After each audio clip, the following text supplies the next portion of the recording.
আপনার বাজেট যদি 20,000 আশেপাশে হয়ে থাকে, ইভেন 20,000-এর থেকেও কম, আপনি যদি একটা পারফরমেন্স সেন্ট্রিক ফোন খুঁজে থাকেন, তো আজকের ভিডিওটা আপনার জন্য। যা এই প্রাইস পয়েন্টের স্মার্টফোন হিসেবে স্পেশাল কিছু অফার করছে, যেমন প্রসেসর, ব্যাটারি, চার্জিং স্পিড সব দিকে গুরুত্ব দেওয়া হয়েছে। যা গেমিং এর জন্য সেরা কিছু অফার করছে, যা এই প্রাইস পয়েন্টের best of the best phone. এটা হলো 8128 চাইনিজ ভেরিয়েন্টের ফোন iQOO Z10X। এই ফোনের প্রসেসর হিসেবে রয়েছে মিডিয়াটেক Dimensity 7300, 3nm বিল্ড করা একটি প্রসেসর, ইউএফএস 3.1 স্টোরেজ টাইপ। এটাকে স্ন্যাপড্রাগনের 7 Gen 2 এর সাথে সরাসরি কম্পেয়ার করা যায়। খুবই শক্তিশালী একটা চিপ, এই প্রাইস পয়েন্টে অন্য কোনো ফোনে পাবেন না। বক্সেই থাকছে 44 ওয়াটের ফাস্ট চার্জার, 6500 mAh এর ব্যাটারি।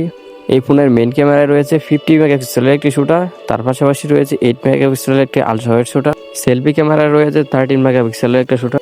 এই ক্যামেরা থেকে এভারেজ একটা রেজাল্ট পাওয়া যায়। এটা মূলত গেমারদেরকে টার্গেট করে তৈরি করা হয়েছে। আপনার বাজেট যদি 20,000-এর কম হয়ে থাকে, তো আপনার জন্য best of the best phone হলো এটা।